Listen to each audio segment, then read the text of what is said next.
굉장히 느리지만 더디지만 기술 발전이 레이어 구조로 지금 진행이 되고 있다는 게 인터넷의 발전 구조와도 굉장히 유사합니다. 그렇죠. 기술이라고 하는 것들은 아주 보수적으로 업그레이드가 돼야 한다는 건데 비트코인의 장점 중에 하나가 막 가격만 보면은 그렇지 않아 보이겠지만 사실 그 언더니스에 있는 시스템을 보면은 굉장히 보수적으로 의사결정이 이루어진다는 거예요.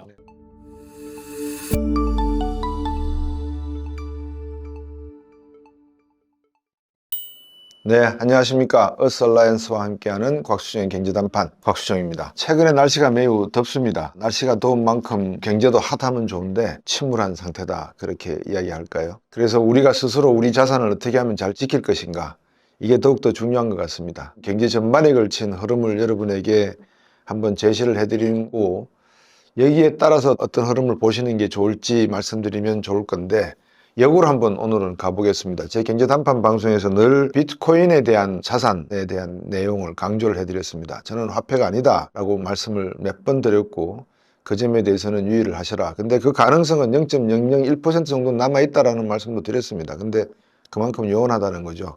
근데 오늘 한 분을 모셨습니다. 이분은 저하고 생각이 조금 다르실 수가 있고, 하지만 자산으로서의 가치에 대해서는 저와 평가는 같으신 것 같아요. 저는 알트코인이나 스테이블 코인은 일단은 취급하지 않습니다. 그렇지만 오늘 모신 분에게는 비트코인, 알트코인, 스테이블 코인 각각의 어떤 양태에 대해서 질문도 한번 드려보겠습니다. 여러분께서도 많이 들어보실 수 있습니다. 백훈정 이사님 모셨습니다. 안녕하세요. 네, 안녕하세요.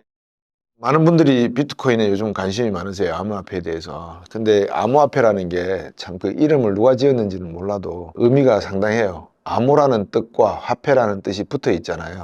왜 암호화폐라 그랬을까요? 암호학을 사용했기 때문이겠죠. 그리고 처음에 태어났을 때 사토시 나카모토가 썼다는 그 화이트 페이퍼에 P2P 디지털 머니라는 말이 써 있으니까 이제 아예 화폐라고 번역을 처음에 했겠죠. 그래서 암호화폐라는 말이 쓰인 것 같습니다. 네. 그렇다 그러면 그 화이트 페이퍼에 만이라는 단어를 썼다면 원래 만이라고 하는 건 흐름 추적이 가능해야 되잖아요. 근데 우리가 쓰고 있는 돈의 흐름은 뭐 일반 가게에서 거래하는 것도 현금 카드 주면은 제가 현금을 얼마 썼는지가 다 나오게 돼 있거든요. 그게 이제 화폐의 본질인데, 크립토라고 하는 게 암호, 은밀한 뭐 이런 뜻이 있잖아요. 왜 암호, 은밀한 뜻을 붙였을까요? 거기에서 쓰이는 암호라는 말은 뭐 은밀하다는 표현보다는 이 암호학으로 돌아가는 어떤 시스템이다라는 거를 의미하는 거겠죠. 비트코인은 익명성은 아니고 기본적인 전제는 가명성입니다. 그래서 모든 장부가 다 투명하게 공개돼 있고 그거를 어디에서 출발해서 어디까지 갔는지를 너무나도 쉽게 트래킹할 수 있고, 또 위변조가 불가능하기 때문에 장부가 누군가에 의해서 조종당하고 이렇게 위조되지 않는다라는 믿음이 있고, 그런 부분이 이제 현재 우리가 쓰고 있는 화폐와 굉장히 유사하다 이렇게 보고 있습니다. 아, 그렇군요. 비트코인을 시청자 여러분들께서도 공부하시다 보면 그 안에 들어가 있는 게 숫자로 되어 있습니다. 모든 게 다 단어 하나하나를 숫자로 분석해서 그 숫자를 조합을 해서 하나의 암호 코드로 만드는 그런 과정이 숨어 있기 때문에 암호학이라는 단어를 쓰신 것 같은데요. 그러면 이 비트코인이라고 하는 BTC라고 하는 것이 최근에 수요와 공급이 한 어느 정도 된다고 봐야 되나요? 비트코인 지갑 개수로 추산을 할 수가 있는데 이론적으로는 한 명이 무한대로 만들 수가 있어요. 그렇죠. 그렇기 때문에 그냥 지갑 개수가 한 명이다 이렇게 보긴 좀 어렵습니다만 일단 그걸 가지고 추산을 했을 때 비트코인 사용자는 한 2억 명 정도, 2억 명 그렇게 보고 암호화폐 전체로 보면 4억 명 이렇게 보는 통계가 있습니다. 하지만 그거보다 훨씬 적을 거로 생각합니다. 지갑, 카피, 위변조 말씀을 하셨으니까 이 전자라고 하는 장점이라고 하는 게 비슷한 단어를 우리는 글로 쓰면 다 써야 되지만 컴퓨터를 사용할 경우에는 그냥 카피하고 페이스트 해버리면 다 똑같이 나와버리잖아요. 그런 의미의 어떤 위변조 기능도 비트코인에서는 가능하다 이렇게 보시는가요? 되게 좋은 그 비유를 잘 대주신 것 같습니다. 썼다가 지웠다 썼다 지웠다 할 수 있으면 위변조가 가능한 거겠죠. 비트코인 커뮤니티 내에서는 이중지불 문제라는 걸로 흔히 얘기를 합니다. 그러니까 제가 누군가에게 비트코인을 보냈는데 그 트랜잭션을 누군가가 똑같이 했을 때 이거를 방지할 수 있느냐, 이중지불 방지를 할 수 있느냐로 보는데요. 이거는 이제 이 비트코인의 블록체인이라는 기술이 적용이 되어서 블록체인에 이제 트랜잭션이 담기고 그 트랜잭션을 처리해주는 주체, 그리고 그 주체가 인센티브에 의해서 그런 이중지불을 할 요인이 없어지게 만들어 놓음으로써 방지를 해놨죠. 일단 썼으면 지우는 건 불가능하고요. 지우기 위해서는 결국 비트코인이라는 것에 투입하는 에너지, 어느 정도의 에너지가 쓰이고 있는지 이제 다 나와 있거든요, 통계상으로. 네. 그 정도의 에너지를 똑같이 써서 리버트라고 하죠. 트랜잭션을 리버트 시키는 방법밖에 없는데 예. 그러려면은 하나의 국가가 1년 동안 쓰는 정도의 전기를 투입해야 되기 때문에 네. 현실적으로 상당히 어렵고 그 다음에 이제 이중지불 문제는 채굴자들과 이제 채굴자들이 만든 블록이라는 것을 처리하는 노드라는 주체가 네. 그렇게 할 유인을 없애줌으로써 그렇죠. 문제를 해결을 했습니다. 예. 네, 그래서 지금까지 14년 동안의 역사 동안은 한 번도 그런 적이 없었어요. 지금 이제 우리 백운종 이사께서 여러 가지 단어들을 말씀하셨죠. 제가 늘 이게 이 부분에 아쉬운 게 초보나 공부를 좀 하시고 싶은 분들에게 용어 사전이 없어요. 블록체인 이야기도 많이 들어봤고 노드 이야기도 들어봤고 한데 이게 뭘 말하는 건지 기술적으로 어떤 연관이 없는지 많이들 혼란스러워 하시기도 하고 정의 자체가 해석하는 분마다 다르니까 오늘 하나씩 한번 여쭤보겠습니다. 그러면 먼저 블록체인 그러거든요.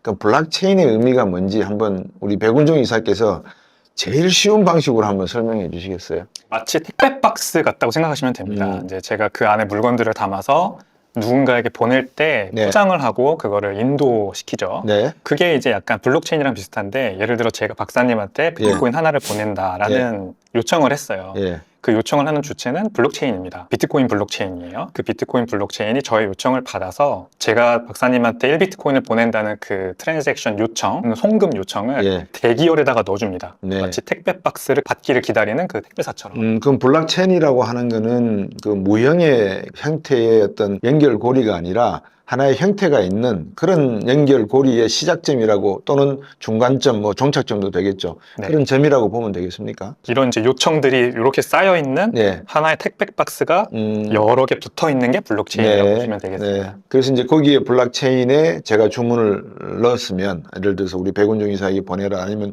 받아라 이런 주문을 넣었으면 그게 어떤 과정을 통해서 저에게 전달이 되는 겁니까? 일단 요 택배 박스 안에 들어갑니다. 네. 그 요청에 들어가죠. 네. 그리고 그거를 싸주는 사람이 나타납니다. 네. 택배원이 나타납니다. 그거는 누구라고? 그게 이제 채굴자입니다. 채굴자. 채굴자라고 불리는 사람들이 나타나서 네. 저를 비롯한 여러 사람들의 요청을 막 담아줍니다. 네. 그리고 수수료를 받아요, 저희한테.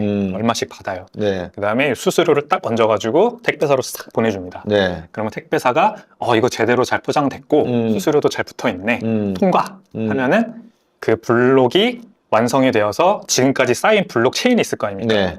지금 이제 뭐 80만 개 정도 예. 넘어 있는데 예. 거기에 딱 붙여줍니다. 예. 그래서 그렇게 탁탁탁탁 10분에 한 번씩 붙여지는 게 블록체인이다. 10분에 한 번씩 붙어지는 게 블록체인이다. 네. 근데 그 택배사는 누굽니까, 그러면? 그 택배사가 이제 네. 어떤 주체가 없고 주체는 있죠. 하지만 네. 이제 어떤 회사가 도맡아서 하는 건 아니고 네. 이 채굴자라는 사람들이 택배원이고 예. 이 채굴자들이 노드라는 사람들한테 보냅니다. 노드, 풀 노드라고 부르는데요. 네. 이 노드는 블록을 검증하는 역할을 합니다. 그러니까 택배사 역할을 하는 거죠. 네. 그 택배사 역할을 하는 게 컴퓨터입니까? 아니면은 컴퓨터 속에 있는 알고리즘입니까? 아니면 어떤 사람입니까? 어떻습니까? 소프트웨어입니다. 소프트웨어. 이제 말씀하시니까 정말 좋은 그 비유가 생각이 났는데 네. 비트코인 코어라고 하는 소프트웨어가 있습니다. 아, 코어라고 하는. 네, 그거를 이제 저희 컴퓨터에다가 딱 깔면은 그 컴퓨터가 이제 비트코인 채굴자들이 보내준 그 블록, 네. 채굴자들의 트랜잭션을 검증을 알아서 해줍니다. 네. 그리고 그거를 전 세계에 있는 그 똑같은 소프트웨어를 깔아놓은 컴퓨터들과 공유합니다. 네. 그래서 지금 뭐 추산컨대 한 6만 개에서 7만 개 정도의 비트코인 코어 소프트웨어가 깔리는 컴퓨터가 전 세계에 있는 걸로 추산이 되는데 네. 그들이 다 동기화를 하면 네. 똑같이 동기화를 하면 블록이 딱 완성되는 겁니다. 그렇군요. 네. 그러면 전체가 다 일시에 동기화가 된다는 건 어떻게 알 수 있나요? 동기화가 돼야지만 블록이 형성된다 하셨잖아요. 네. 6만 개 중에서 하나가 빠져도 동기화가 안 되는 건가요? 아닙니다. 그건 아닙니다. 그러니까 자발적으로 참여할 수 있고 자발적으로 빠질 수가 있습니다. 네. 누구도 강요하지 않고요. 예. 그래서 비트코인 코어 소프트웨어를 깔아놓은 컴퓨터가 딱 하나여도 비트코인 블록체인은 여전히 블록을 쌓죠. 그게 이제 수가 많으니까 훨씬 더 안전할 뿐입니다. 제가 우리 아들에게 이제 한마디 해야 되겠군요. 너 채굴 어떻게 했냐? 그렇게 물었을 때 대답도 안 하더만 그 코어를 깔아놓고 있었거든요. 자기 노트북에. 제가 이제 이해를 했습니다. 그러면 그 소프트웨어 가격은 상당히 좀 가격이 있겠네요. 소프트웨어 자체는 무료고요. 오픈 소스니까. 그렇습니다. 이제 컴퓨터를 구입하는 비용이 들겠죠. 자기가 쓰던 노트북으로 그대로 하면은 비용은 따로 들지 않겠죠. 네. 전기비만 들어갈 겁니다. 네. 근데 요즘은 이제 제 컴퓨터를 쓰기보다는 노드 역할을 하는 기기 장비를 네. 그냥 별도로 구매해서 네. 집에 있는 그 인터넷 공유기 있지 않습니까? 네네. 거기다 이더넷 케이블로 꽂아놓기만 하면 알아서 해주는 어떤 패키징된 그런 노드 장비들이 나와 있습니다. 그래서 비용으로 제가 보면은 뭐 우리나라 돈 한 30만 원 정도 할까요? 네. 네, 이렇게 뭐 1TB 외장 하드, 네, 외장 하드. 라스베리 파이 4라고 하는 연산 장치, 네. 이런 이제 주변 장치들을 탁 모아서 냉각기도 하나 있어야 됩니다. 이 발열이 많이 돼가지고요. 그렇죠. 그러면 이거를 딱 케이블에 꽂아놓으면 알아서 10분에 한 번씩 전 세계에 있는 모든 노드들과 동기를 해줍니다. 네. 방금 10분에 한 번씩이라고 하셨으니까 그럼 블록체인의 택배 박스가 이렇게 붙어서 전달이 되는 과정이 10분 만에 탁탁탁 이루어진다 이렇게 봐야 되는 겁니까? 이제 평균적으로 10분이고요. 어떨 때는 1시간이 걸리기도 하고 네. 어떨 때는 10분보다 적게 걸리기도 합니다. 근데 이제 시계열을 쭉 늘려놓으면 평균 10분에 수렴하기 때문에 이 비트코인이 굉장히 위대한 기술이다라고 할 수가 있는 거죠. 계속해서 채굴자들이 많이 채굴에 참여를 하면 네. 아무래도 훨씬 더 빨리 채굴이 되고 블록이 빨리 쌓일 겁니다. 그러면 이제 비트코인 블록체인이 예. 2주일에 한 번씩 이 난이도를 올려줘요. 채굴자들은 문제를 풀거든요. 네. 비트코인이 내는 문제를 풀고 문제를 먼저 푼 사람이 예. 택배 박스를 먼저 싸고 그거에 대한 보상을 가져갑니다. 그래서 인센티브가 거기서 오는 거죠. 그 판단은 누가 하는 거죠? 네가 제일 먼저 발견했어. 네가 제일 먼저 이 포장 완벽하게 했어. 그러니까 네한테 내가 리워드를 주겠어라고 판단은 컴퓨터 전체가 돌아가면서 인정을 해주는 겁니까? 한꺼번에? 이제 해시키 함수라는 게 나오는데 네. 거기에서 이제 논스라고 하는 미지의 숫자를 내줍니다. 네. 그 미지의 숫자를 먼저 찾는 채굴자가 자동으로 채택이 됩니다. 네, 이거는 속일 수가 없어요. 뭐 난이도가 지금 현재 기준으로 치면은 앞에 0이 한 19개 정도 있고 네. 그 뒤에 이제 한 16개 정도 숫자가 있는 네. 10진수 숫자가 주어집니다. 네. 그럼 이걸 랜덤으로 맞춰야 돼요. 그러면은 우리가 집 비밀번호 4자리만 맞추려고 해도 네. 엄청난 조합이 많지 않습니까? 그럼요. 예. 그거를 이제 조합을 맞춰야 되니까 상당한 연산력이 필요한 겁니다. 그걸 10분 안에 풀어야 되잖아요. 네. 그래서 그런 데이터 센터 같이 큰 규모의 이제 채굴장이라는 게 만들어지는 거죠. 남들보다 먼저 풀면 아무튼 이제 보상을 가져가는 겁니다. 네. 그리고 그 숫자를 찾았다는 거는 이제 비트코인 블록체인에서 해시키 함수라는 걸 통해서 자동으로 맞춘 사람이 3.12 비트코인입니다. 현재는 블록 보상에 그게 주어지기 때문에 네. 합의 알고리즘에 의해서 그렇게 진행이 된다고 보시면 됩니다. 해시캐시라고 하셨죠. 예. 제가 이제 어디 외부 강의를 가면 이렇게 표현을 드려요. 우리가 호텔에 들어가면 체크카드 이렇게 주잖아요. 그럼 체크카드 가지고 호텔 룸에 들어가서 딱 대면은 차르르 하는 소리와 함께 풀린단 말입니다. 제가 그 설명을 그 카드 안에 칩이 들어가 있는데 이 반도체 칩이 열쇠고리에다 딱 대는 순간에 도화에 열쇠가 잠겨 있다는 건 1이 지금 작동되고 있다는 거거든요. 이렇게 맞물려 있다는 거니까. 근데 그 반도체가 딱 들어가는 순간에 이 코드가 111에서 0000 이렇게 해서 풀린다. 그래서 문이 열리는 것이다. 제가 이렇게 설명을 해드리거든요. 네. 그 원리와 비슷한 거다라고 보면 되겠네요. 네, 아주 좋은 비유이신 것 같습니다. 예. 그러면 이 암호 문제를 낸다고 하셨는데 어떻게 누가 내는 겁니까? 그냥 컴퓨터가 알아서 그냥 툭 던져버리는 겁니까? 아니면 누가 내는 네. 겁니까? 컴퓨터가 알아서 내는 겁니다. 이제 SHA-256이라고 하는 이제 비트코인은 더블 SHA-256이라고 2번 그거를 하게 만드는 게 있어요. 네. SHA-256이라는 암호 함수가 있습니다. 네. 이걸 이용을 하는 겁니다. 256비트의 이진수 1010으로 이루어진 이진수로 랜덤 넘버를 만들어내는 것이죠. 네. 그 랜덤 넘버는 뭐 무한대로 만들어낼 수 있습니다. 그렇겠네요. 이제 SHA-256으로 만들어낼 수 있는 숫자의 조합이 우리 지구에 있는 모래알의 숫자보다도 훨씬 많고요. 그 다음에 바닷속에 들어있는 물방울의 숫자보다도 많습니다. 예. 네, 그런 정도니까 뭐 예. 상당히 이제 예. 무한대로 만들어질 수 있다 볼 수 있겠죠. 예. 그러니까 방금 말씀하신 대로 모래알 숫자보다 많다. 그렇죠. 사람이 가질 수 있는 생각의 범위라고 하는 게 얼마나 좁은 것인지. 근데 그게 기계를 가지고 있다는 게 제가 조금은 두렵다는 생각이 들어요. 그래서 제가 드리고 싶은 질문이 SHA-256이 데이터 센터에서 이루어질 수 있는 숫자의 개수가 정해질 수가 있는 능력이라고 하면 저희들이 지금 AI 이야기를 상당히 많이 하잖아요.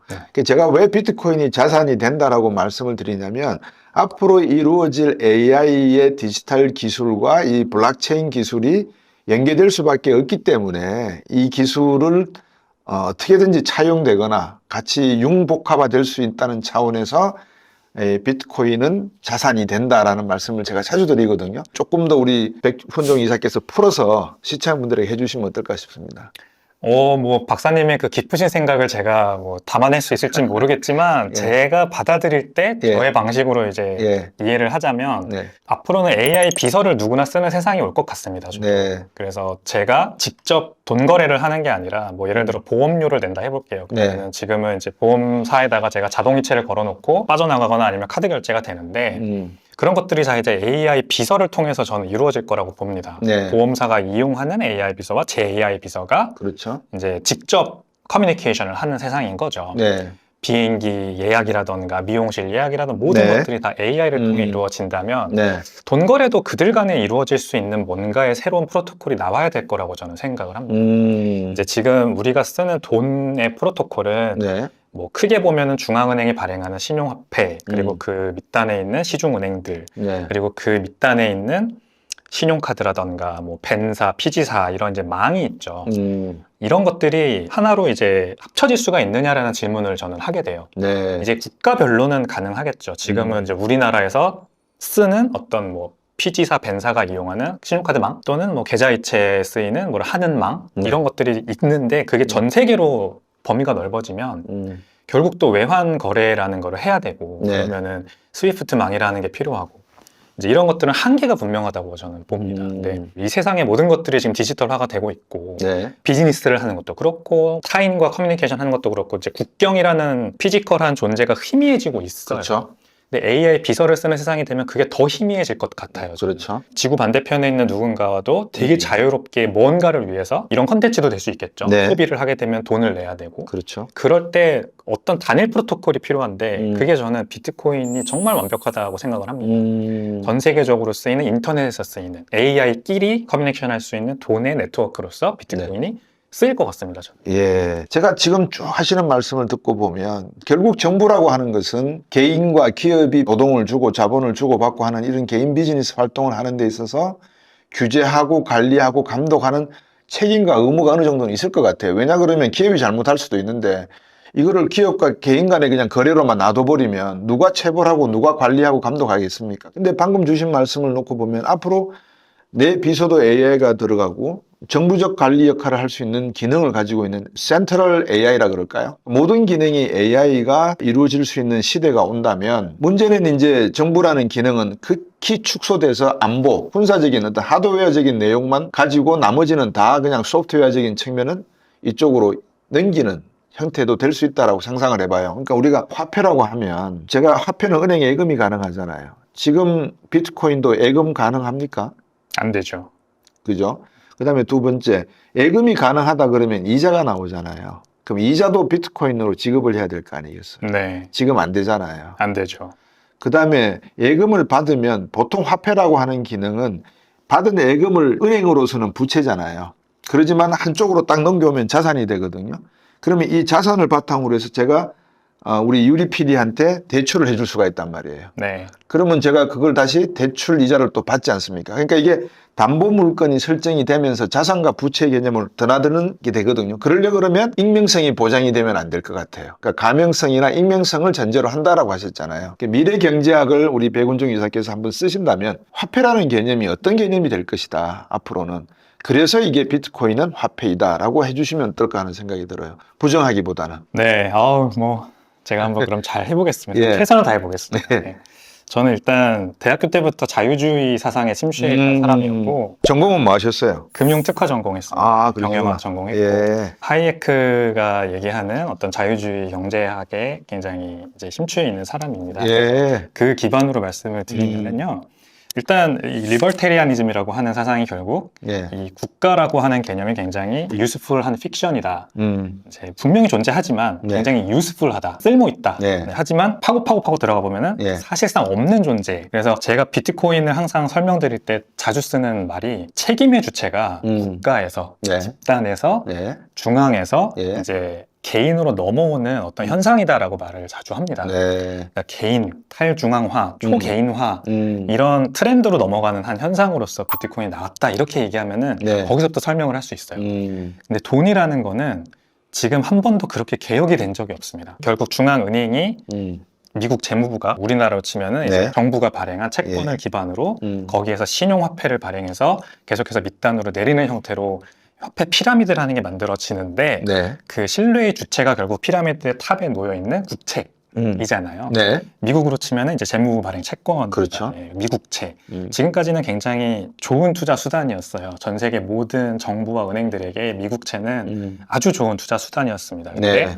지난 코로나 이후로 미국채 가격이 많이 빠지면서 그 신뢰가 흔들리기 시작했죠. 그게 결국 이 신용화폐라고 하는 어떤 피앗 커런시, 국가가 이걸 돈이라고 해라라고 하는 네. 그 개념이 조금씩 흔들리기 시작한 저는 계기라고 봅니다. 네. 그래서 뭔가 완전히 그걸 대체한다기보다는 어떤 풍선 효과로 발생하는 사이드 에펙트로 발생하는 거죠. 네. 보조 수단이 필요해진 거예요. 네. 그 현상의 대안으로 나온 거라고 저는 봅니다. 그래서 책임의 주체가 개인으로 넘어오면 초반에 잘 말씀하셨듯이 스스로 자산을 가치를 지킬 수 있는 뭔가 수단이 필요합니다. 그래서 비트코인이 굉장히 그 좋은 수단이 되는 거죠. 네. 아직은 은행에서 예금이나 대출이나 뭐 담보 설정이나 다 불가능합니다. 네. 하지만 이제 법적으로 그것이 막혀있기 때문에 안 되는 건데 이제 미국에서도 그래서 SAB 121이라고 하는 게 이제 하원 상원을 모두 통과해서 대통령만 인가하면 됐는데 바이든 대통령이 그거를 비토를 놔서 결국 안 됐거든요. 그렇죠. 그게 뭐냐면 은행이 비트코인을 담보물로 받을 수 있느냐. 예. 예, 부채로만 지금은 상각시켜야 된다라고 돼 있어요, 법으로. 예. 근데 부채가 아니라 자산으로 놔야 그걸 가지고 담보를 가지고 대출도 하고 예금 예. 상품도 나오는 거거든요. 예. 근데 그게 안 된다 하고 이제 바이든 대통령이 거부를 한 겁니다. 결국 이건 시간 문제라고 봅니다. 더 길게 보면은 그 이상으로 가면 비트코인은 아예 은행을 대체할 수도 있다고 봐요. 리버테리안이즘의 관점으로 보면 개인이 이제 은행한테 그냥 다 모든 걸 맡기고 예금을 놓고 거기서 이자나오는 건 받아먹는 게 아니라 내가 스스로 알아서 살겠다라고 하는 그런 좀 탈정부 이제 나는 초개인화된 사회에서 알아서 자립자족하겠다라고 하는 사람들 많이 늘어나고 네. 그러면서 비트코인을 차곡차곡 모으면서 그걸로 어떤 예금의 행위를 비트코인으로 하는 자산 축적을 하는 사람들도 저는 늘어날 거다 이렇게까지 보는 거죠.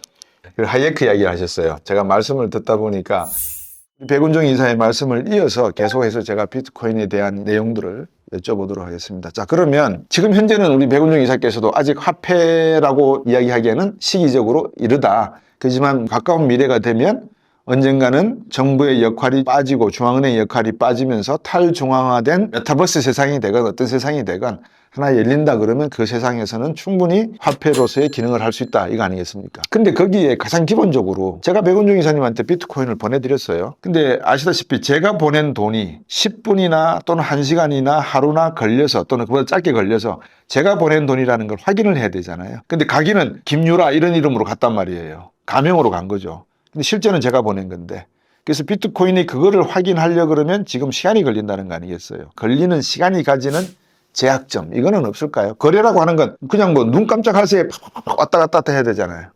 그렇죠.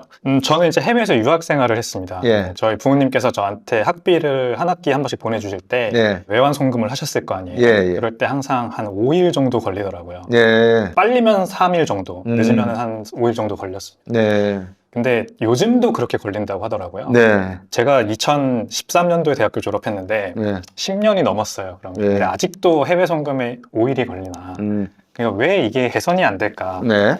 이게 이제 사실 그 돈의 트랜잭션 속도죠. 예. 예, 우리가 지금 바로 이 트랜스미션이라고 하는 거, 트랜스밋을 했을 때 네. 돈을 받는 사람이 그 즉시 받는 거는 네. 사실 돈이 움직인 게 아닙니다. 그냥 숫자가 움직인 것이죠. 네. 예, 네트, 밸런스를 어떤 네트워크가 잡아준 것에 불과하지 실제 돈은 뒤에서 움직이지 않습니까? 그렇죠. 그래서 우리 은행원들이 이제 시제 정리를 은행 4시에 마감을 하면 그때부터 하죠. 네. 하루 동안 있었던 은행 간의 거래를 마감을 치고 퇴근을 합니다. 네. 그러니까 누군가 뒤에서 그 역할을 해주는 겁니다. 우리가 사실 직접 이렇게 돈 거래를 하는 게 네. 돈이 왔다 갔다 하는 게 아닙니다. 실시간으로. 그렇죠. 이제 비트코인은 그게 10분에 한 번씩 지금 되고 있습니다. 이제 평균적으로 봤을 네. 때 실제 파이널 세ttlement까지 10분입니다. 네.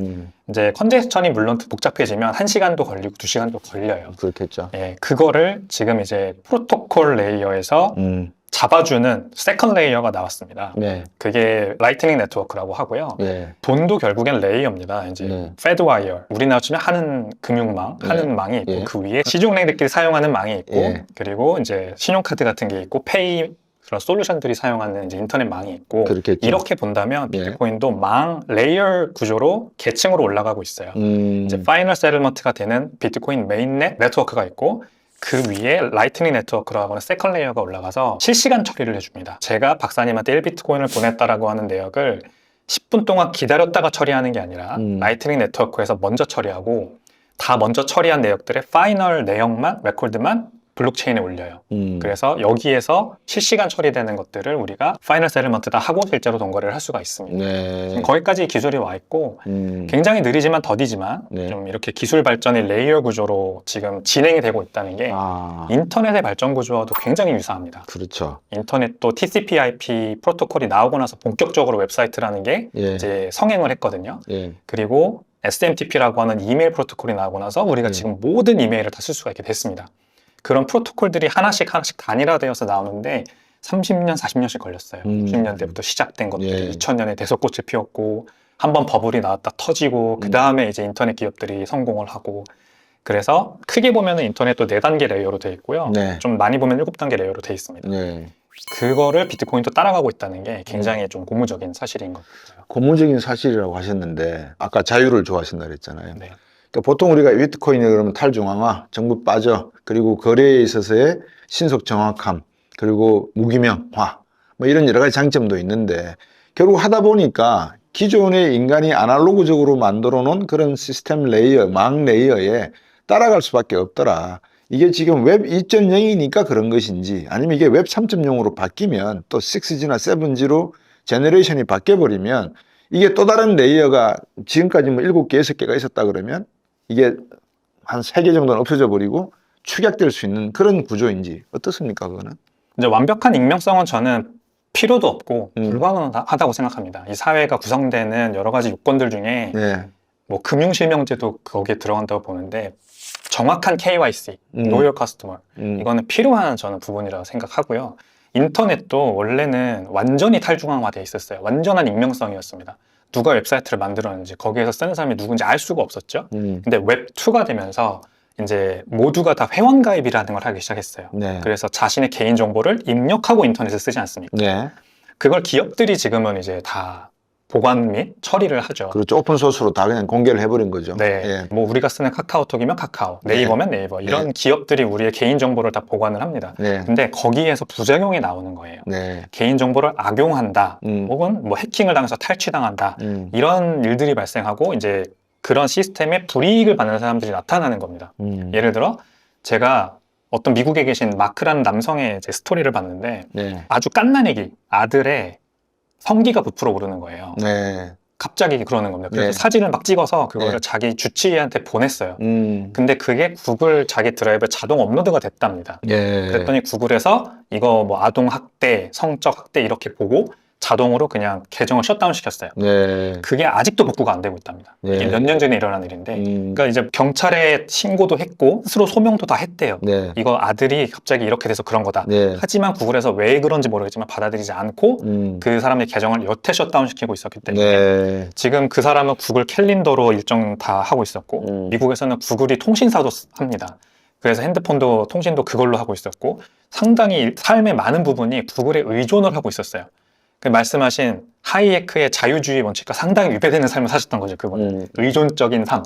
그랬더니 거기에 이제 피해를 받게 되신 거예요. 그러니까 이런 것들이 부작용이란 말이죠. 네. 저는 익명성을 주장하는 게 아니라 그런 부작용에 대안이 필요합니다. 네. 비트코인도 똑같아요.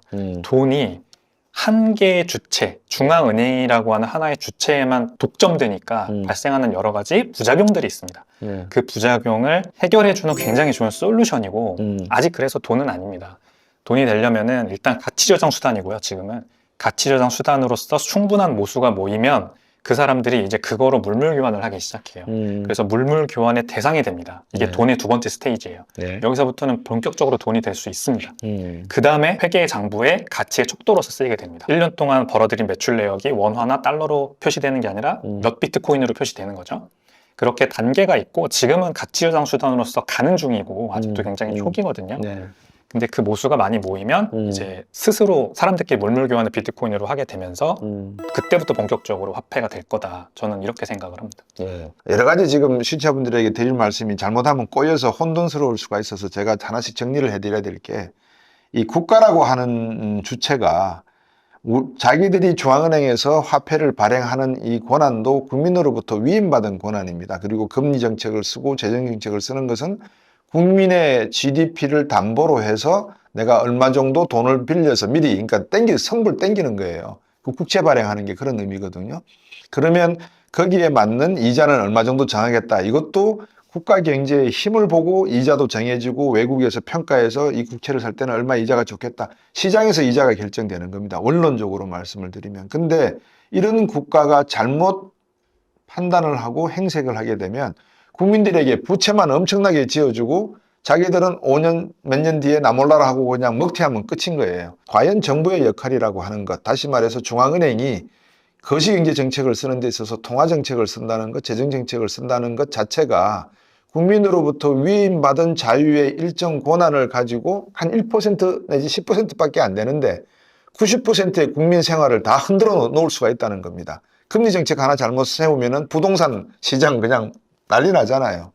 금리정책 잘못 발표하고 환율정책 잘못돼 버리면 무역수지 적자가 엄청나잖아요. 그러니까 이런 행위들이 일어날 가능성이 존재하기 때문에 이 정부의 역할에 대한 미래적 관점에서 보면 회의적 반응들이 하나씩 드러날 수밖에 없다는 것은 다른 차원에서 저도 우리 백운종 이사와 동의를 합니다. 근데 그것을 과연 블록체인 기술이 가지고 있는 AI 기술에다가 위임을 할 수 있겠느냐 그러면 두 번째는 제가 여쭙고 싶은 게 비트코인도 마찬가지지만 레이어를 만든다 그랬잖아요. 결국은 만들어질 수밖에 없고요. 근데 그거를 중앙에서 누군가는 관리하고 감독하는 기능이 또 나올 수밖에 없단 말입니다. 그렇지 않겠습니까? 그런 기능들이 다 존재하려면 결국 누군가는 정부와 같은 비슷한 역할을 비트코인 시스템화에서도 할 수밖에 없다. 그러면 이 노드의 개념을 어떻게 관리하고 감독해야 되는가? 아니면 관리 감독할 필요가 없이 컴퓨터가 알아서 그냥 다 샤가 깔려있는 컴퓨터가 알아서 다 하는 건가? 어떻게 되는 겁니까? 그거는? 비트코인 네트워크는 굉장히 보수적입니다. 의사결정을 하는 주체가 따로 존재하지 않습니다. 네. 하나의 업데이트를 함에 있어서도 전체 합의가 이루어져야 되는데요. 그 기간이 뭐 4년도 걸리고 5년도 걸립니다. 네. 그래서 지금 기억할 수 있는 비트코인의 메이저 업그레이드, 업데이트, 시스템 업그레이드가 뭐 2번 정도 있었어요. 네. 크게 보면 3번 정도 있었고요. 근데 이제 보통 아시겠지만 뭐 앱을 써도 그렇고 그 다음에 뭐 다른 알트코인 네트워크들도 그렇고 네. 굉장히 자주 업데이트를 칩니다. 그게 이제 파이낸셜 엔지니어링이나 아니면 메카니컬 엔지니어링을 공부해 보신 분들은 직관적으로 아실 거예요. 예를 들어서 비행기가 네. 1960년대에 지금 쓰고 있는 그 디자인이 나왔습니다. 네. 근데 그 디자인이 지금까지 안 바뀌고 있는 이유는 바뀌지 않았거든요. 네. 비행기 디자인은. 네. 그게 그 역학적으로 굉장히 안정적이기 때문이에요. 함부로 바꿨다가 굉장히 큰 사고가 날 수가 있습니다. 네. 그 모든 가능성들을 다 계산을 해서 바꾸더라도 만에 하나의 가능성 때문에 수많은 인명이 다칠 수 있으니까 쉽게 못 바꾸는 겁니다. 네. 그게 이제 기술이라고 하는 것들은 아주 보수적으로 업그레이드가 돼야 한다는 건데 비트코인의 장점 중에 하나가 막 가격만 보면은 그렇지 않아 보이겠지만 사실 그 언더니스에 있는 시스템을 보면은 굉장히 보수적으로 의사결정이 이루어진다는 거예요. 네. 저는 국가도 그래야 된다고 봅니다. 민주주의가 잘 작동을 하고 우리가 의사결정이라고 하는 게 민의에 의해서 뭐 저는 대중민주주의를 좋아하지 않습니다. 기본적으로 표로 밀어붙이는 거는 그것도 하나의 독재라고 생각합니다. 독재자가 되던 그게 대중민주주의가 되던 잘못된 결정으로 의사결정이 나오면 급격한 급진적인 변화가 발생합니다. 사회에. 그건 네. 잘못됐다고 생각해요. 예. 그러니까 보수주의는 결국 좋은 것들을 오랫동안 지켜나가자라는 개념이지 않습니까? 네. 비트코인은 그래서 매력적입니다. 비트코인은 아주 단계적으로 차근차근히 발전이 되어 가고 있고 결정을 그 누구도 하지 못하게 해놨습니다. 시스템적으로. 네. 독재자가 발생할 수 없게 해놓은 거죠. 뭐 완전한 합의까지는 아니더라도 중다수결에 의해서 프로토콜 업데이트가 진행이 됩니다. 그래서 안정적이고 네. 마치 땅이 변하지 않는 것처럼 예. 땅이 막 6개월에 한 번씩 가라엎어지면 그 위에 건물이 설 수가 없죠. 그렇죠. 근데 땅이 지반이 굳건하고 튼튼하니까 그 위에 건물이 설 수가 있습니다. 네. 그리고 건물 안에 수많은 기업들이 들어가서 경제 활동을 할 수가 있고요. 네. 예, 그게 프로토콜의 가장 중요한 점이고 비트코인은 그런 장점이 있습니다. 그런 장점과 프로토콜이 있음에도 불구하고 해킹을 당하는 건 왜 그렇습니까? 이제 비트코인 네트워크가 자체적으로 해킹당하는 건 아니고 네. 비트코인 위에 말씀드린 것처럼 건물을 짓고 그 건물에 들어가서 사업을 하는 네. 거래소라고 하는 주체가 있습니다. 예. 그 거래소들이 운영을 잘못하는 것이죠. 네, 이렇게 철창도 좀 이렇게 해놓고 사람도 좀 가려서 받고 고객들 신원도 확인하고 해야 되는데 예. 그렇게 안 하는 겁니다. 그래가지고 도둑한테 털리는 거죠. 북한이 상당히 많이 틀어갔다는 이야기가 들리거든요. 예. 그런 점에서 놓고 보면 이 비트코인에 대한 개념이 아직까지도 많은 사람들이, 거래하는 사람들조차도 철창을 만들고 보안 장치를 해야 된다는 자기 나름대로 그런 개념이 좀 부족한 거 아닌가요, 그러면? 그렇죠. 그것도 결국 이제 위임에서 나오는 문제입니다. 제가 비트코인을 사서 제 개인 지갑에 셀프 커스터디라고 하거든요. 예. 잘 하면은 그렇게 해킹당할 일이 없습니다. 근데 이제 거래소에서 사서 거래소에 그대로 놔두거나 네. 아니면은 누구한테 사라달라고 부탁하고 그 사람한테 맡기거나 네. 이렇게 위임을 했을 때, 델리게이션을 했을 때 결국 거기에서 문제가 발생하는 거죠. 그래서 셀프 커스터디가 굉장히 중요합니다.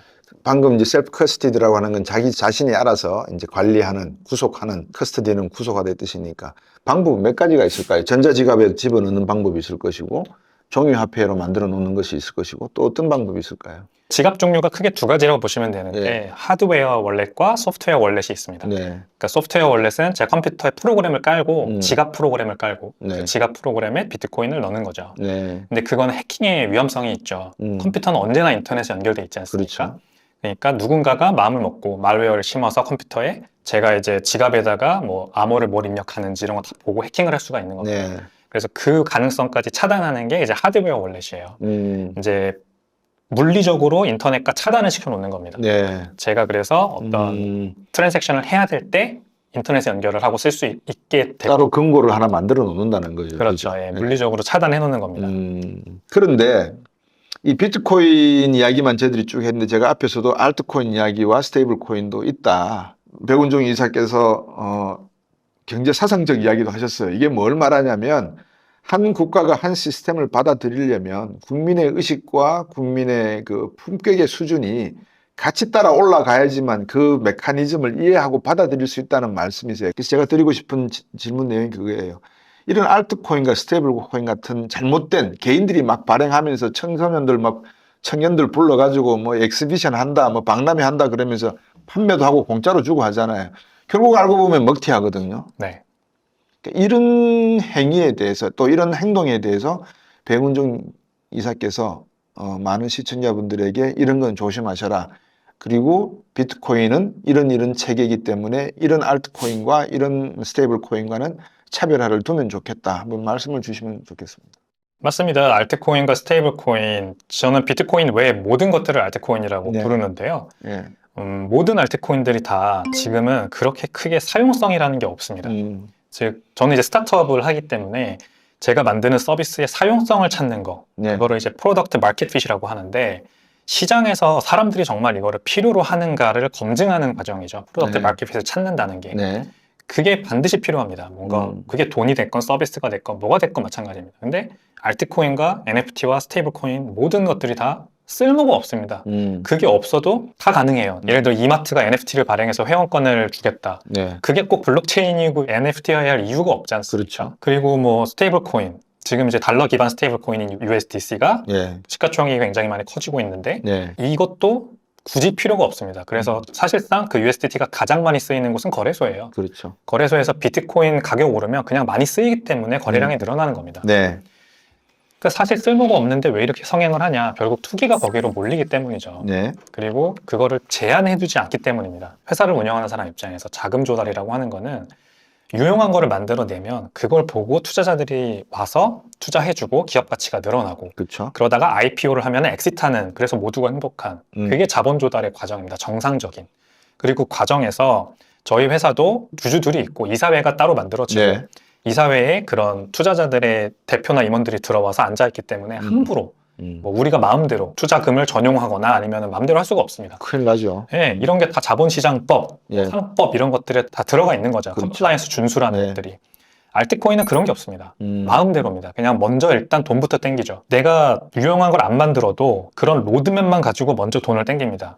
그리고 거기에 속는 사람들이 대부분 이제 좀 연로하신 분들, 안타깝지만 그런 분들이 많이 속으시고 그냥 이용하는 거죠, 한마디로. 그 다음에 사람이 마음이라는 게 그렇지 않습니까? 열심히 하려고 했다가 하더라도 사기칠 마음이 없고 정말 열심히 좋은 걸 만들어 보려 했더라도 네. 먼저 돈이 들어오면 네. 사람이 이제 다 위선자의 어떤 그런 면모라는 게 있기 때문에 위선의 문제 때문에 안 하게 됩니다. 그래서 헝그리 정신이 바로 사라져버리고 결국 약속을 안 지키게 되죠. 그게 지금 알트코인들이 가지고 있는 문제입니다. 네. 좋은 걸 만들어 주겠다 하고 알트코인 먼저 팔아서 돈 많이 벌었지만 그걸 가지고 창업자들은 아무것도 하지 않습니다. 그때부터. 약속 이행을 하지 않는 거죠. 예. 그래서 알트코인 가격들이 점점 낮아지다가 결국 뭐 거래소에서 상폐되고 예. 거기에서 이제 가격을 부양시켜줘야 되니까 무리를 하게 되고 네. 그러면서 이제 사기 행각들이 막 벌어지게 되고 그래서 창업자들이 감옥을 가는 겁니다. 예를 들어 뭐 테라루나 권도영 씨라든가 예. FTX 거래소 샘 뱅크먼 프리드 같은 사람들이 다 그런 예죠. 그렇죠. 결국 규제, 컴플라이언스 이런 것들이 들어와줘야 됩니다. 이 시장에도. 그래서 증권이면 증권이 아니라 비트코인 같이 이제 원자재 상품 같은 성격이 띈 거는 그런 거. 그러면은 이제 책임 주체, 이걸 관리 감독할 주체도 명확하게 정해지고 어떤 룰이 이제 이 소비자들을 보호하기 위해서 접목돼야 하는가도 결정이 되고 이런 것들이 다 나와야 그런 말씀하신 그런 사기 같은 것들이 좀 근절되고 그렇게 될 것 같습니다. 그런 것이 어디서 나와야 되죠? 누가 만들어야 되죠?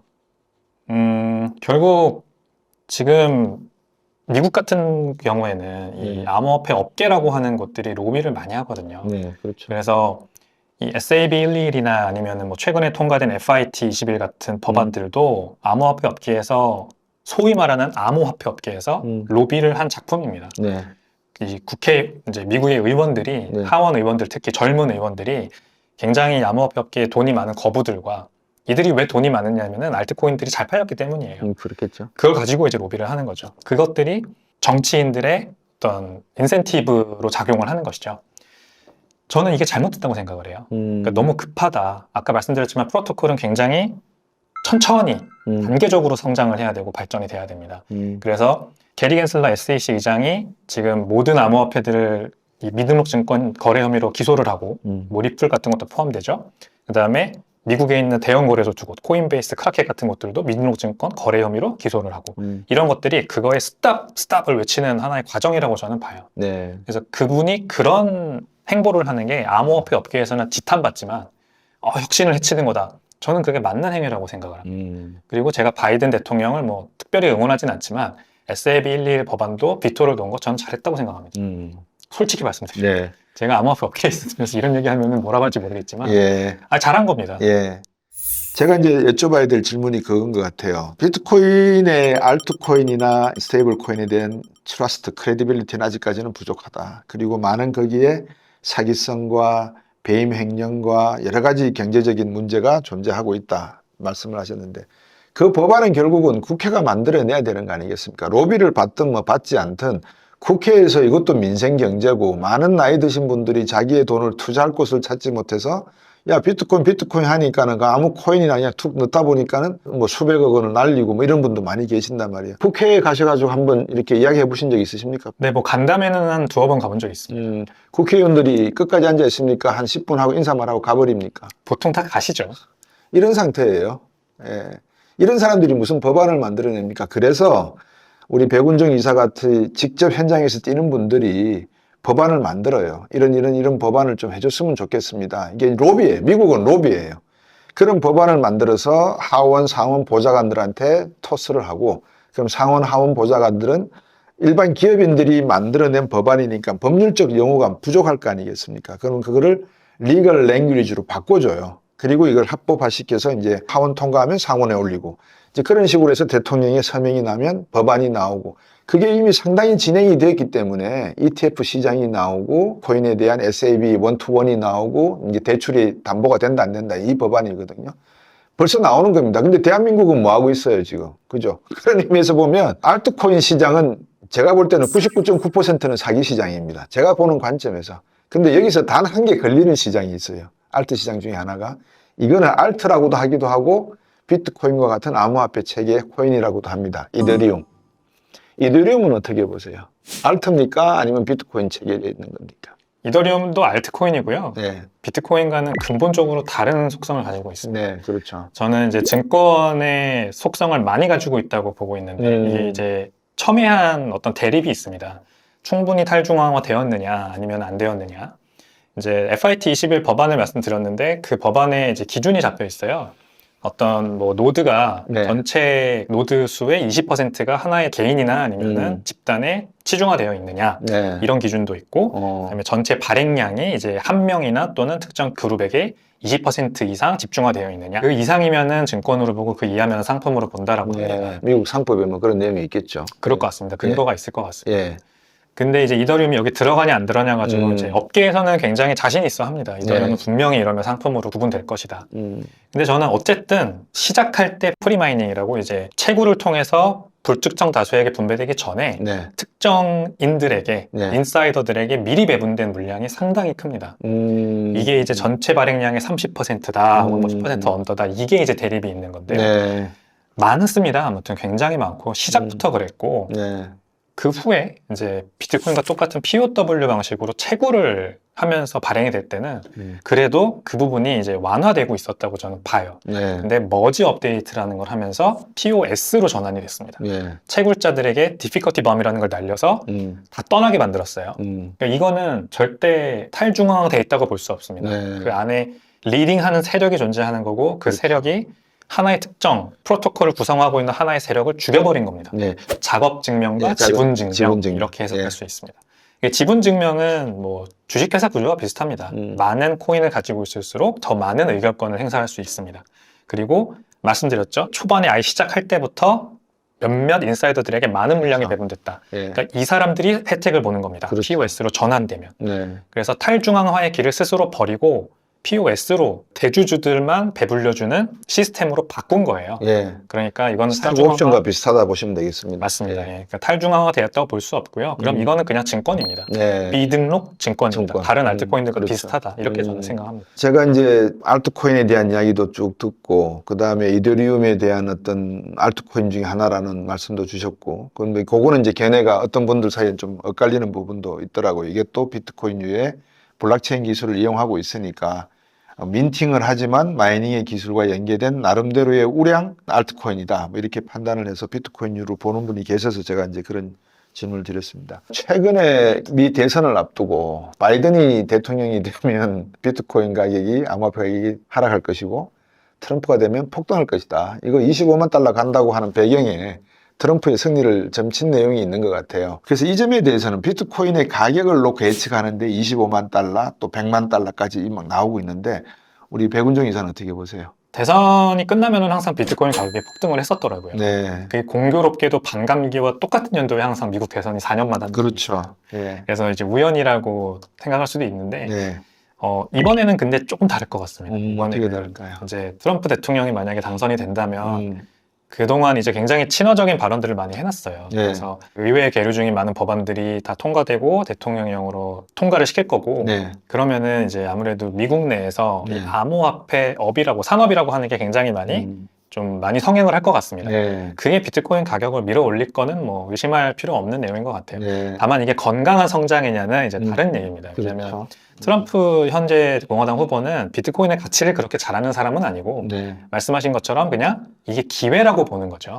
유권자들의 표를 살 수 있는 일단 기회고 그 다음에 리버테리아니즘을 약간 섞으면서 이제 나는 기업인 출신의 자수성가형 정치인이야. 이런 어떤 컨셉에 굉장히 잘 맞아떨어지는 거죠. 그러니까 비트코인의 뭐 가치, 셀프 커스터디 이런 거는 아마 그렇게 크게 가치를 두지 않고 있다고 생각을 합니다. 특히 달러 신봉론자예요. 원래는 US 달러가 최고다라고 생각했던 사람입니다. 그래서 원래 암호화폐 비트코인은 아주 적대시했는데 지금은 공존할 수 있다고 얘기를 합니다. 공존할 수 있다고 얘기하는 거는 뭐냐면 비트코인의 거래량이 늘어나면 USDT라는 스테이블 코인 거래량이 늘어납니다. 그게 테더라는 회사가 미국 국채를 사서 가치를 보존하는 거거든요. 그래서 그거를 아마 알고 그렇게 얘기하는 것 같습니다. 결국 미국채의 수요가 늘어나는 하나의 채널이 더 생긴다 정도로 보는 거죠. 로버트 케네디 주니어 같이 이제 민주당이었다 무소속 되신 분들은 그게 아니라 본질적으로 미국 정부나 아니면 연준이 지금 무분별하게 너무 많은 돈을 풀고 있고 부채가 천문학적으로 늘어나고 있기 때문에 이 신용화폐 피라미드가 더 이상 지속될 수 없다. 그래서 신용화폐 피라미드의 상단에 있는 미국 국채 플러스 금, 은, 뭐 귀금속 그리고 비트코인 같은 안전자산이 필요하다라고 보고 비트코인을 사실 주창하시는 분이고요. 원 오브 댐으로. 이런 게 훨씬 더 건강한 사실 그래 정치적 아젠다죠. 바이든 대통령은 별 생각이 없으신 것 같습니다. 싫어하십니다. 싫어하시는데 다만 이제 하원의 척 슈머 의장이라던가 이런 분들이 이제 FIT 21 법안에 찬성표를 던졌어요. 원래 암호화폐 반대론자였습니다. 낸시 펠로시 의원, 중진 의원들이 지금 젊은 의원들과 결을 같이 하고 있단 말이에요. 이러다 대선 질 수도 있겠다 싶은 거죠. 그래서 바이든 대통령 뭐 행정부는 여전히 반대하겠지만 백업을 해주는 민주당의 의견이 지금 완전히 친화 쪽으로 바뀌고 있기 때문에 다시 바이든 대통령이 당선되더라도 지금보단 나은 상황이 될 거라고 생각을 합니다. 네. 그래서 가격 측면에서는 좋을 것 같습니다. 누가 당선되든. 그렇죠. 우리 배훈정 이사님하고 이렇게 이야기를 나누다 보니까 이제 기본적인 궁금증들이 조금씩 풀리지 않는가 하는 기대감을 저는 해봅니다. 왜냐 그러면 이 정도도 이해를 못 하시고 비트코인을 보고 계시는 분들이 상당히 많아서 제일 어려운 게 뭐냐면 이 개념 아까 말씀하신 택배 박스 포장해서 차곡차곡 이제 배달할 물건들을 쌓아가는 이 과정, 이 체인 과정을 이해 못하는 분부터 시작을 하거든요. 그러면 앞으로 비트코인 가격이 25만 달러까지 갈 수도 있다라고 이제 긍정적으로 저도 보고 있고 평가를 한단 말입니다. 자산 노릇의 투자 가치는 충분히 있다. 저도 그렇게 방송에서 말씀을 드렸어요. 다른 알트코인은 보지 마라 그랬습니다. 제가 네. 이더리움하고 비트코인은 마치 금과 은 같다. 이더리움도 어떤 잠재성은 있는 것 같으니까. 그리고 이더리움을 만들어낸 친구도 사토시 나카모토처럼 약간 좀 천재성 어떤 기능을 가지고 있는 애인 것 같아서 관심 있게 볼 필요는 있지만 나머지 알트코인이나 스테이블 코인은 관심 갖지 마셔라 제가 분명히 말씀을 드렸거든요. 백은종 이사께서 투자를 하는 방법, 투자 전략이 있으면 전술이 있어야 될 거 아니겠습니까? 그러니까 보통 우리가 이제 반감기가 들어오기 한 1, 2년 전에는 비트코인 가격이 올랐다가 반감기가 시작되면 내렸다가 다시 또 대통령 선거가 있으면 다시 또 급등하고 하는 이런 형태를 보이는 소위 말해서 차트장이들이 바라는 투자 방법이 있고 비트코인을 쭉 해오시면서 이게 투자의 어떤 패턴이나 전략이 중요하더라라고 시청자 여러분들에게 주실 팁이 있으면 한번 주시겠습니까? 일단 저도 개인적으로 많은 실패를 경험을 했어요. 저는 이제 코인원이라는 거래소에서 처음 이 암호화폐 업계에 입문을 했는데 그때 많은 트레이딩을 해봤습니다. 네. 현물 일단 뭐 알트코인 그런 선택 매매 이렇게 해서 뭐 많이 오를 것 같은 것들 막 사놓고 쟁여놓으면 오르겠지 했지만 다 지금은 없어졌습니다. 네. 네, 4개를 샀는데 3개가 없어졌습니다. 예. 하나는 살아있는데 가격이 안 오릅니다. 네, 그런 것들 거의 대부분이고요.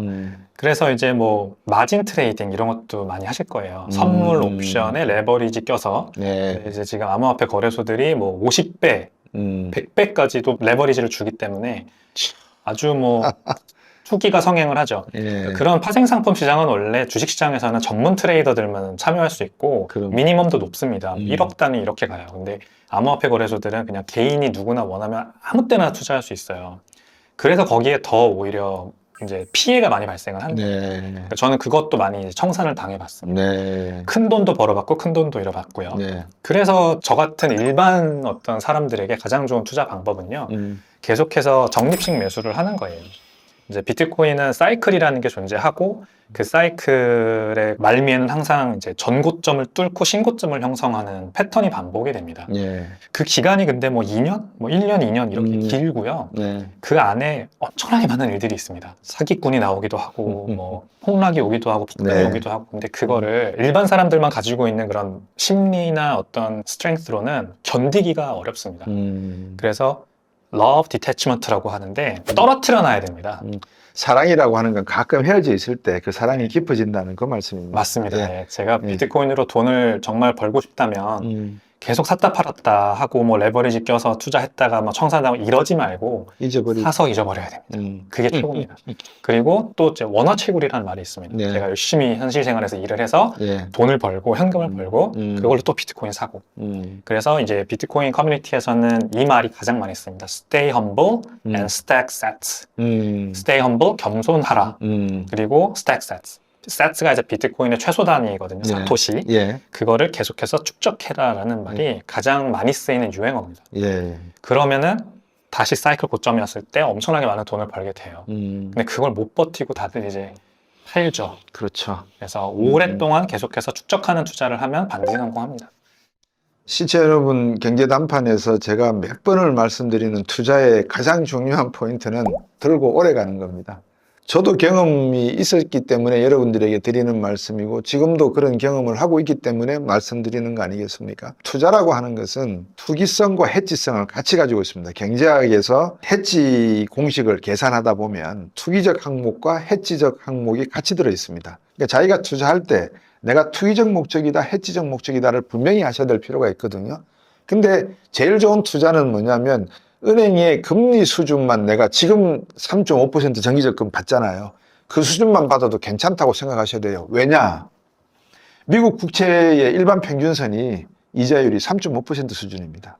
근데 여러분 잘 아시는 뭐 정치인들이 끄떡하면 나와가지고 뭐 북유럽 복지제도 막 이러잖아요. 그 국가들의 국민연기금 펀드가 투자하는 채권의 이자율이 3.5%대입니다. 그것도 아주 높게 보면서 장기 투자를 합니다. 절대 단기 투자 아닙니다. 장기 투자합니다. 그러니까 개인의 본능과 욕구가 자유롭게 보장되는 사회, 자기의 만족도에 대한 그 카테고리를 갖다 프레임을 딱 만드셔야 됩니다. 그리고 러브 디태치먼트 사놓고 잊어버리세요. 어차피 10년 동안 안 볼 거야. 뭐 10년 동안 죽든 살든 돼 있겠지. 왜? 1990년, 2000년 초에 구글, 마이크로소프트, 애플, 아마존 같은 주식을 딱 $1000치, 100만 원 수준으로 샀을 때 지금 30년이 지난 지금 가치가 얼마인가를 들여다보시면 $70만 까지 됩니다. 1000불 주고 산 게.